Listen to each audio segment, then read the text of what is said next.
Selamat datang di Madiun Official. Kami akan memberikan informasi terkini dan terupdate seputar Madiun dan sekitarnya. Jakarta, CNN Indonesia, Dewan Pimpinan Pusat, DPP, PDIP tengah menyiapkan bantuan hukum untuk menggugat Roky Gerung atas pernyataannya yang dianggap telah menghina Presiden RI Joko Widodo, Jokowi. Sementara itu dari Istana Kepresidenan sejauh ini belum menentukan sikap. Sekretaris Jenderal PDIP Hasto Kristianto mengkritik pernyataan Roky. Dia menyebut pihaknya selama ini sudah sering mendiamkan pernyataan Roky, namun sambung Hasto, kian hari pernyataan pria yang dikenal sebagai pengajar filsafat itu makin sembarangan dan tak mencerminkan intelektualitasnya. PDIP akan meminta Badan Bantuan Hukum menyiapkan opsi gugatan terhadap Roky Gerung atas berbagai pernyataannya yang selama ini banyak kami diamkan, ucap Hasto dalam keterangannya, Selasa 1 Agustus. Hasto menyebut Jokowi bukan hanya sebagai Presiden RI, namun juga kader partainya. Oleh karena itu, kata dia, pihaknya bakal berdiri di depan jika ada pihak yang merendahkan harkat dan martabat Presiden. Hasto pun menuding pernyataan Roky di hadapan buruh beberapa waktu lalu tidak benar dan hanya adu domba. PDIP, kata Hasto, mengutuk keras pernyataan Roky tersebut karena menggunakan kata-kata di luar kepantasan. Kami menilai pernyataan bahwa Presiden itu sebagai bajingan yang tolol adalah puncak kerusakan akhlak, degradasi nalar dan kemandulan akal sehat, ucap Hasto. Dia menilai pernyataan Roky bukan lagi sekedar kritik, tapi telah masuk pada delik penghinaan Presiden hingga kategori ujaran kebencian. Oleh karena itu, kata Hasto, PDIP mengimbau Roky untuk segera meminta maaf atas pernyataannya. PDI Perjuangan memprotes keras dan meminta Roky Gerung untuk meminta maaf, kata dia. Staf Sus Mensesnek klaim dihina makanan sehari-hari Presiden.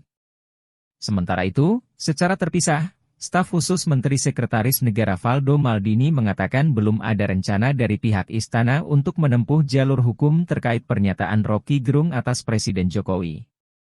Menurutnya, Jokowi sudah terbiasa menghadapi hal serupa selama menjabat Presiden. Sejauh ini tidak ada omongan, akan melapor ke polisi. Jika diserang dan dihina itu kan sudah makanan sehari-hari Bapak Presiden, kata Valdo melalui pesan singkat, Selasa 1 Agustus. Meskipun demikian, dia mengkritik pernyataan Roky. Ex-ketua BMUI itu menilai Roky keliru dalam melihat kebijakan pembangunan Ibu Kota Negara, IKN, Nusantara di Kalimantan. Valdo mengingatkan IKN dibangun atas kesepakatan bersama pemerintah dan DPR. Hal itu pun telah dituangkan dalam Undang-Undang Ibu Kota Negara. Saya kira di situ Pak Roky keliru. Itu informasi yang menyesatkan dan bohong. Faktanya, siapapun presidennya harus jalankan itu, kecuali UU-nya direvisi bersama DPR, ucapnya. Dia menambahkan, apa idenya dari istilah, bajingan tolol, itu? Tidak ada. Dibilang ocehan saja belum layak. Saya harap kita bicara ide dan kekeliruan berpikir Pak Roky saja. Sebelumnya, Roky Gerung memicu polemik dengan pernyataannya saat membahas IKN. Dia menggunakan julukan bajingan tolol dalam pernyataan itu. Itu bajingan yang tolol.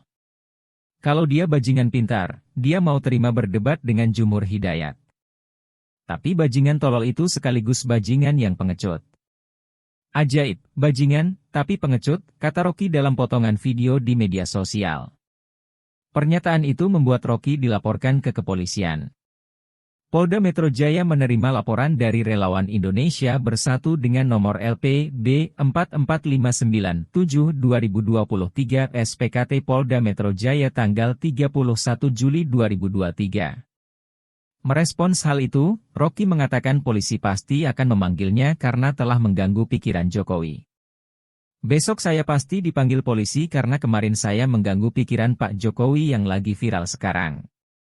Bagaimana mungkin saya dituduh menghina Presiden Jokowi, tuturnya kala mengisi dialog akal sehat bertajuk, Etika Politik Mematangkan Demokrasi Indonesia, di Lombok Timur, Nusa Tenggara Barat, NTB, seperti dikutip dari Detik.com, Senin 31 Juli. Baca artikel CNN Indonesia, PDIP akan gugat pernyataan Roky Gerung, Istana belum bersikap, selengkapnya di sini, https://www.cnnindonesia.com/ Terima kasih telah menyaksikan. Jangan lupa untuk like, komen, dan subscribe supaya tidak ketinggalan berita tentang Madiun dan wilayah sekitarnya.